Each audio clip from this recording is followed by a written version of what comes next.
Hello friends, मैं हूं summer और आप देख रहे हैं समर कंप्यूटर नॉलेज। दोस्तों, आज का टॉपिक है नंबर कन्वर्सन। तो आज का क्वेश्चन है डेसिमल टू हेक्साडेसिमल कन्वर्सन, यानी डेसिमल नंबर को हेक्साडेसिमल में कन्वर्ट करना पड़ेगा। तो पहले बात करते हैं फॉर इंटीजर नंबर, यानी इंटीजर नंबर को हेक्साडेसिमल पर कैसे कन्वर्ट किया जाता है।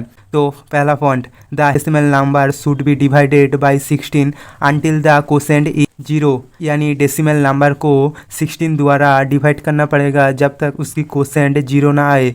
उसके बाद दूसरा point, the remainder of each step must be set aside, यानी प्रत्येक स्टेप की जो रिमाइंडर आएगा उसे एक साइड पर सेट करना पड़ेगा। उसके बाद तीसरा point, arrange the obtained remainder from the end to the first bottom to top of that decimal number the equivalent octal number can be found, यानी प्राप्त रिमाइंडर को एंड से फर्स्ट तक अरेंज करने की बात उस डेसिमल नंबर की बराबर ऑक्टल नंबर आएगा। तो बात करते हैं एग्जाम्पल 149 को हेक्साडेसिमल में कन्वर्ट करना पड़ेगा।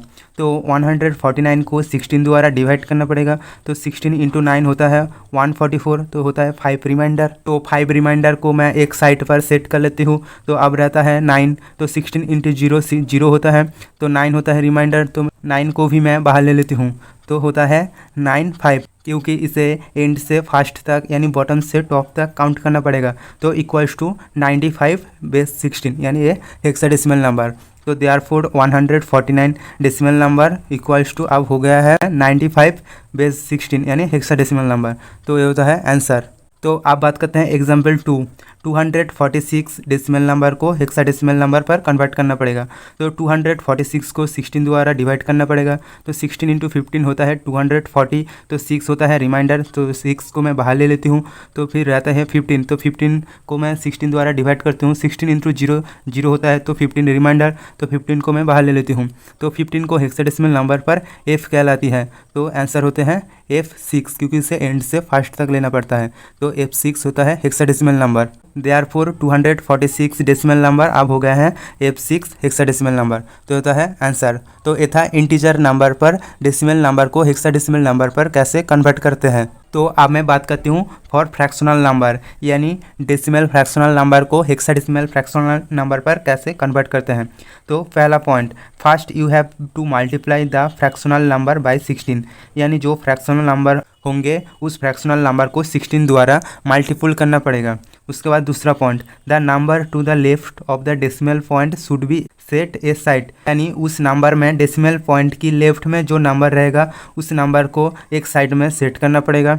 उसके बाद अगला point, now the fractional number has to be multiplied by 16 again by subtracting the original number, यानी डेसिमल पॉइंट की लेफ्ट में जो नंबर रहेगा उसे एक साइड में सेट करने की बाद जो फ्रैक्शनल नंबर रहेगा उस फ्रैक्शनल नंबर को फिर से 16 द्वारा मल्टीपल करना पड़ेगा। उसके बाद अगला point, the 16 should be multiplied sequentially until the value of the whole fraction is 0, यानी उस 16 द्वारा सिक्वेंशियली मल्टीपल करना पड़ेगा जब तक पूरी फ्रैक्शनल वैल्यू 0 ना आए। उसके बाद अगला point, finally sorting the prime number removed from each step from top to bottom gives the equivalent including decimal point hexadecimal value of that fraction, यानी अंत में उस प्राइम नंबर को रिमूव करके सॉर्ट करने के बाद प्रत्येक स्टेप पर जो नंबर आएगा उस नंबर को टॉप से बटन तक काउंट करना पड़ेगा। उस नंबर को काउंट करने के बाद उसके आगे एक डेसिमल पॉइंट इंक्लूड करना पड़ेगा, तब उस fractional decimal number fractional hexadecimal number की बराबर होंगे। तो बात करते हैं एग्जाम्पल 1, 0.75 डेसिमल नंबर को फ्रैक्शनल हेक्साडेसिमल नंबर पर कन्वर्ट करना पड़ेगा। तो 0.75 को 16 द्वारा मल्टीपल करना पड़ेगा। तो 0.75 इंटू 16 होता है 12, तो 12.0। तो पॉइंट की लेफ्ट में जो भी नंबर आएगा उस नंबर को एक साइड पर सेट करना पड़ेगा। तो उस नंबर यानी 12 हेक्साडेसिमल नंबर पर C होता है, तो C को हमने सेट कर लिया, तो रहता है 0.0। तो पॉइंट की बाद 0 आ जाने पर उस कैलकुलेशन स्टॉप हो जाएगा, तो अब एक कैलकुलेशन नहीं होगा। तो आंसर है 0.6/16, यानी हेक्साडेसिमल नंबर। तो देयरफॉर 0.75/10 यानी फ्रैक्शनल डेसिमल नंबर अब हो गए हैं 0.C, यानी हेक्साडेसिमल नंबर। तो ये होता है आंसर। तो आप बात करते हैं एग्जाम्पल 2, 0.45 बेस 10 यानी डेसिमल नंबर को हेक्साडेसिमल नंबर पर कन्वर्ट करना पड़ेगा। तो 0.45 को 16 द्वारा मल्टीपुल करना पड़ेगा। तो 16 द्वारा मल्टीपुल करने के बाद आया है 7.2। तो पॉइंट के लेफ्ट में जो नंबर आएगा उसे एक साइड पर सेट करना पड़ेगा। तो 7 को मैं बाहर ले लेती हूँ।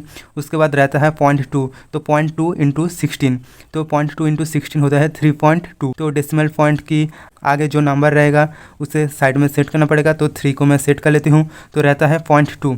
तो 0.2 को मैं फिर से 16 द्वारा मल्टीपुल करता हूँ, तो अब आता है 3.2। तो 3 को मैं साइड पर सेट कर लेता हूँ।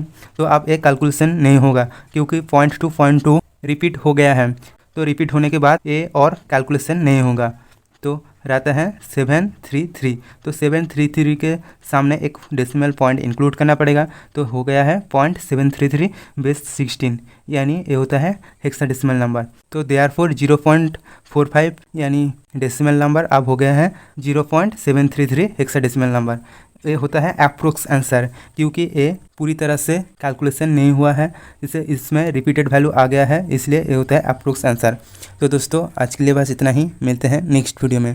दोस्तों आप डेसिमल नंबर सिस्टम क्या है जानना चाहते हो तो एंड स्क्रीन पर लेफ्ट वाली वीडियो पर क्लिक करना, और हेक्साडेसिमल नंबर सिस्टम जानना चाहते हो तो एंड स्क्रीन पर राइट वाली वीडियो पर क्लिक करना। और ऐसे ही कंप्यूटर नॉलेज बढ़ाने के लिए चैनल को सब्सक्राइब करना।